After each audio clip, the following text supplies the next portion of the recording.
Azərbaycan Respublikasının Ailə, Qadın və Uşaq Problemləri üzrə Dövlət Komitəsi, Naxçıvan Muxtar Respublikasının Ailə, Qadın və Uşaq Problemləri üzrə Dövlət Komitəsi və Regional İnkişaf İctimai Birliyinin birgə təşkilatçılığı ilə Çempion Ailələr layihəsi çərçivəsində Fibonacci intellektual yarışı keçirilib.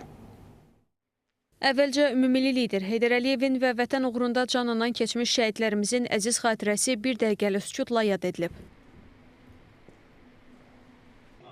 Naxçıvan Muxtar Respublikası Ailə, Qadın və Uşaq Problemləri üzrə Dövlət Komitəsinin sədri Ramilə Seyidova bildirib ki, əsası Ulu Öndər Heydər Əliyev tərəfindən qoyulan dövlət ailə siyasəti bugün Prezident İlham Əliyev tərəfindən uğurla davam etdirilir. Belə ki, ailə institutunun möhkəmləndirilməsi, gənclərdə sağlam ailə dəyərlərinin formalaşdırılması istiqamətində ardıcıl işlər görülür. Regional İnkişaf İctimai Birliyinin əməkdaşı Fuad Adıgözülov qeyd edib ki, təşkilat ailələrin inkişafı və sosial rifahının yüksəldilməsi istiqamətində müxtəlif layihələr həyata keçirir və bu sayədə komitə ilə səmərəli əməkdaşlıq edilir. Çempion Ailələr layihəsi də bu əməkdaşlığın uğurlu nümunələrindən biridir. Bildirilib ki, layihə çərçivəsində Bakı, Şirvan və Yevlax şəhərləri ilə yanaşı Qusar, Samux, Gədəbəy, Yardımlı, Beyləqan və Zəngilan rayonlarında yarışlar uğurla təşkil olunub. Fuad Adıgözəlov Naxçıvanda keçirilən yekun yarışın hər bir iştirakçı üçün unudulmaz olacağına inandığını bildirərək bütün ailələrə uğurlar arzulayıb. Yarışda Muxtar Respublikanın rayonlarından seçilmiş 10 fəal ailə iştirak edib.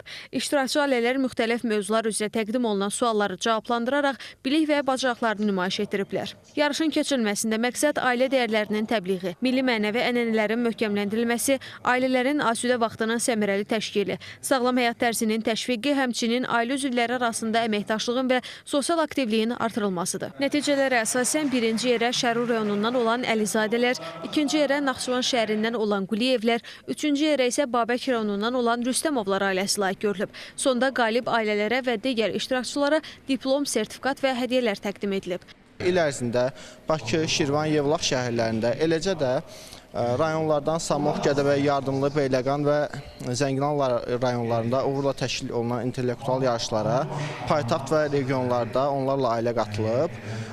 Onu da qeyd etmək istəyərdik ki, bugün Naxçıvan şəhərində bir araya gəldiyimiz yekun yarışın bütün iştirakçıları üçün xoş xatirələr və yadda qalan bir anlar arzulayırıq. Yarış çox gözəl təşkil olunmuşdu. Həqiqətən Azərbaycanın milli dəyərlərindən suallar var idi.